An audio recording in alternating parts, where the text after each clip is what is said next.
નમસ્કાર મિત્રો, કેમ છો? બધા મજામાં જ હશે. તો મિત્રો, ફરીવાર આપણે બોધગીર વિસ્તારમાં નીકળી ગયા છીએ પેટ્રોલિંગ કરવા. તો સરસ મજાનો મિત્રો, આજે આપણે કહેવાય પૂનમ. પૂનમ એટલે ફોરેસ્ટ ડિપાર્ટમેન્ટમાં વન વિભાગમાં દર મહિને પૂનમ આવે છે. પૂનમનું સિંહ અવલોકન કામગીરી એટલે કોઈ પણ જાય શિયાળો, ઉનાળાનો ચોમાસું હોય, ગમે એવો તડક્યો હોય, પણ ફોરેસ્ટ ડિપાર્ટમેન્ટ વન વિભાગમાં વર્ષોથી એની પરંપરાગત પ્રમાણે સિંહ અવલોકનની કામગીરી એટલે પૂનમમાં મોટા પાયે ઓલ ગુજરાતમાં આપણે સિંહ ગણતરી થાય છે. પૂનમમાં આડા દિવસે તો નાઇટ પેટ્રોલિંગ કરતા જ હોય છે, સિંહ અવલોકન કરતા હોય છે.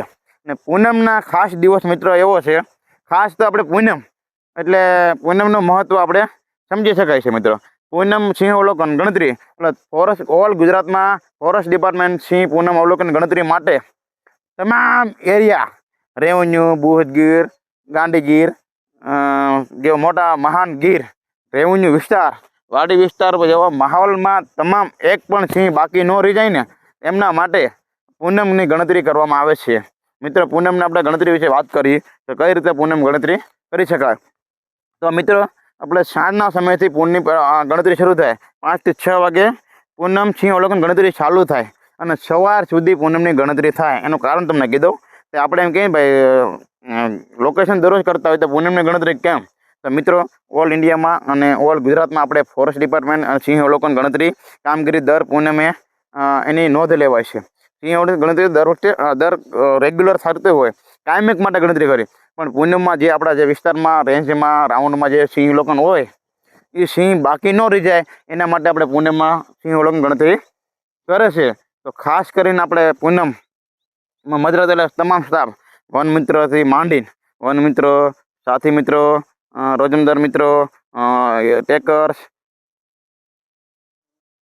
LCF ટેકર, બીટગાર્ડ, ફોરેસ્ટર સાહેબ, આરએફઓ સાહેબ, DCF સાહેબ, ACF સાહેબ, તમામ સ્ટાફ આ પૂનમમાં ભાગ લઈ શકે અને ગણતરી કરી શકે છે.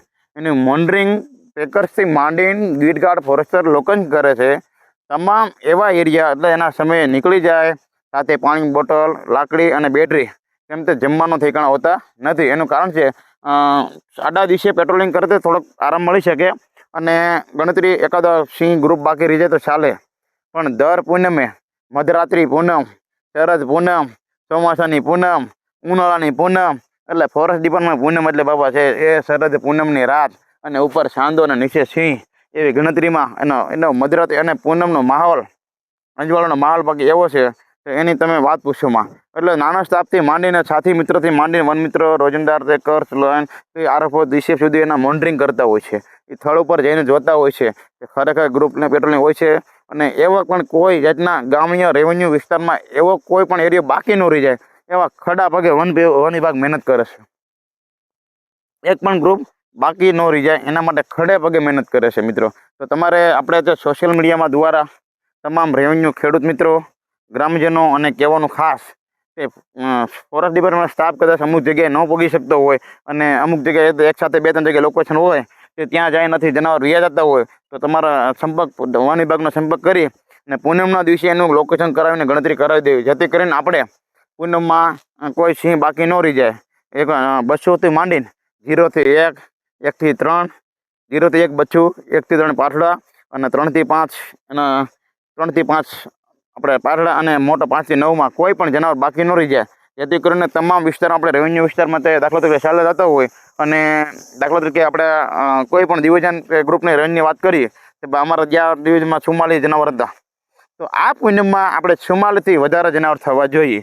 કોઈ પણ સિંહ બાકી ન રહી જાય. એના કારણે જો અમે એવું થાય કે અહીંયા લાગે છે બોર્ડર, પશ્ચિમ ગુજરાત વન વિભાગના કોઈ બોર્ડર લાગે છે તો આપણે કે ભાઈ આજે આપણે ગયા વર્ષે 44 જનાવર હતા તો આ વખતે 42 કેમ છે? તો એનું કારણ થાય એની બોર્ડર આપણે બીજા રાઉન્ડમાં પૂછવું પડે કે ભાઈ અમારા જે 2 નર બાકી હતા પૂનમ છે તો તમારે ત્યાં આવ્યા છે તો ત્યાં લોકો થઈ જાય તો એનો આંકડો આપણો બરાબર થાય. જ્યાં સુધી આંકડો એનો ન મળે, ત્યાં સુધી એનો આંકડો ન થાય ત્યાં સુધી સખત એને પેટ્રોલિંગ આપણે કરી રાખીએ છીએ. તો વન વિભાગ ખાલી પાણીની બોટલ ઉપર રહે અને સખત સવાર સુધી પેટ્રોલિંગ કરે. પછી જો લોકેશન થઈ જાય તો કોઈ વનના અધિકારીઓ આપણે મોનિટરિંગમાં આવે તો એમની સાથે એને મોનિટરિંગ બતાવી દે અને પછી એનું એવું હોય તો તમામ સ્ટાફ ભેગો થાય. પૂનમ હોય ને એટલે તમામ સ્ટાફ આપણે ભેગો થાય અને વાતો કરે ભાઈ અમારે આજે અવલોકન થઈ ગયું છે સરસ મજાનું, આ લોકેશન આપણે આવી ગયું છે અને તમારે પણ થઈ જાય છે. અને પૂનમમાં બધા એને લોકેશન થઈ જાય એટલે એક સાથે સાપ મળે, ભેગા બેસીને પાણી પીવે તો સામાન્ય કોઈ સારું આયોજન હોય અને જનાવર સિંહ મળી જતા હોય તો એના ખુશીના માહોલમાં કોઈ દૂધ પાક બનાવે, શાકપુરી બનાવે, ઓળો રોટલો બનાવે, રસ મગાવે, જેવું કોઈ પણ સિઝન અને બેસીને વન વિભાગ મધ્ય ભોજન એટલે ગીર હોય તો ગીરમાં, રેવન્યુ તો રેવન્યુમાં, કોસ્ટલ હોય તો કોસ્ટલમાં બેસીને નમે અને જમીને પાછા એના એરિયામાં કવર કરે. કોઈ પણ બીજો ગ્રુપ આવ્યું નથી બીજા વિસ્તારમાંથી, દાખલા કે સાવરકુંડલા, અમરેલી બધા ભાવનગર બોર્ડર લાગતી હોય તો એને આપણે મહેનત કરવાની, ભાઈ જ્ઞાન મળતું નથી તો આપણામાં આવી નથી જતું ને એટલા માટે. તો ખાસ કરીને આપણે મધરાત્રિ પૂનમમાં સિંહ અવલોકન કરવાનું છે મિત્રો અને બધાને સપોર્ટ આપવાનો છે. તોય પણ તમને રેવન્યુ બોધગીર વિસ્તારમાં સિંહ જો બાકી રહી જતા હોય અને તમને જો ફોરેસ્ટવાળાને કદાચ ધ્યાને ભોગી ન આપતા હોય તો મારી ખાસ વિનંતી છે તો તમે એ લોકોને જાણ કરો જેથી કરીને આપણે પૂનમમાં સિંહ અવલોકન ગણતરી હોય. કેમ આ પૂનમની મોટી ગણતરી હોય છે મિત્રો, બરાબર. એ રીતે આપણે પૂનમની ગણતરી કરતા હોય છે જેથી કરીને ઓલ ગુજરાતમાં અને આપણે કોઈ પણ ડિવિઝનમાં સિંહ બાકી ના રહી જાય અને સિંહ એટલે પૂનમની રાત અને એ બાપા આનંદ કરતા હોય અને પૂનમની રાતમાં સિંહ અવલોકન એટલે એનું નામ આવે છે પૂનમ નાઇટ પેટ્રોલિંગ અને સિંહ અવલોકન પેટ્રોલિંગ. એ રીતે નામ આપીને તમામ સ્ટાફ એના ધંધે લાગી જાય અને તેમના ઉપલા અધિકારીઓ, અમારા ઉપલા અધિકારી આવીને એ મોનિટરિંગ કરીને ઓકે થઈ જાય એટલે અમારા ગ્રુપ સિંહ અવલોકન નોંધાઈ જાય. પછી કોઈ પણ જાતના નવો વિસ્તાર સિંહ રહેતા ન હોય તે વિસ્તારમાં આટો મારા ભાઈ અહીં કોઈ પણ જાનવર નથી આવ્યું ને અહીં બાને સવાર સુધી પેટ્રોલિંગ થઈ શકે છે. નાસ્તો પાણી સાથે લઈને જંગલમાં મધ્ય ભોજન તે જમીન કરીને વનભોજન કરીને પાછા આંટો મારી લે અને રખડી લે છે. પછી સરસ મજાની એક ખેડૂત મિત્રોમાં આજુબાજુના વિસ્તારો હોય એને જાણ કરી શકે, એને લાગે ભાઈ નવું ગ્રુપ આવ્યું છે અને ખેડૂત નામ તો ફોરેસ્ટવાળા લગભગ તેને કોન્ટેક્ટ કરી લેતા હોય અને બને ત્યાંથી અલગ અલગ સ્ટાફ કરીને પાણીના પોઈન્ટ છે, કોઈ સરકારી તળાવ છે, કુદરતી તળાવ છે, ત્યાં પણ રાઉન્ડ જોતા હોય ને જોઈ લે જેથી કરીને આપણે સિંહ બાકી ન રહી જાય. પૂનમ સિંહ અવલોકન પૂનમ ગણતરી નામ સાંભળીને માણસનો ખુશીનો માહોલ કહે કે ભાઈ આપણે ગુજરાતમાં નોંધણી થાય, વાહ ગુજરાતના સિંહ એટલે ગુજરાતનું રાજ્ય પ્રાણી સિંહ આપણી એની ગુજરાતમાં નોંધ લેવાય એ આપણે ગર્વની વાત છે. અને રેવન્યુ અને બોધગીર વિસ્તારમાં સિંહ આવ્યા અને એની આપણી નોંધ આપણે ગુજરાતમાં લેવાય છે એ મને ખુશીનો માહોલ અને પબ્લિકમાં અને માણસ ખેડૂત અને ખુશી કે અમારા વિસ્તારમાં સિંહ આવ્યા અને વન વિભાગ ખડે પગે પૂનમમાં કામગીરી કરે છે, એની નોંધ લે છે, એના નામ સાથે એની ગણતરી કરે છે. કાનો, પાટલો, બુઠ્ઠો, ભૂરો, માદા એ બધા નામથી એના પૂનમમાં નોંધણી લે અને સરકાર આપણી એની સારી ગણતરી એની નોંધ લે છે અને આપણે બધાએ ડિપાર્ટમેન્ટને બધાએ સપોર્ટ આપવાનો છે મિત્રો, ખાસ કરીને જોવાનું છે. અને એ બાબતમાં આપણે પૂનમ સિંહ અવલોકન ગણતરી કામને પૂરો કરી અને જે તે રેન્જ લાગુ પડતી હોય એ રેન્જમાં નોંધણી કરાવી દે છે જેથી કરીને આપણા સિંહ કોઈ બાકી રહી જતા નથી.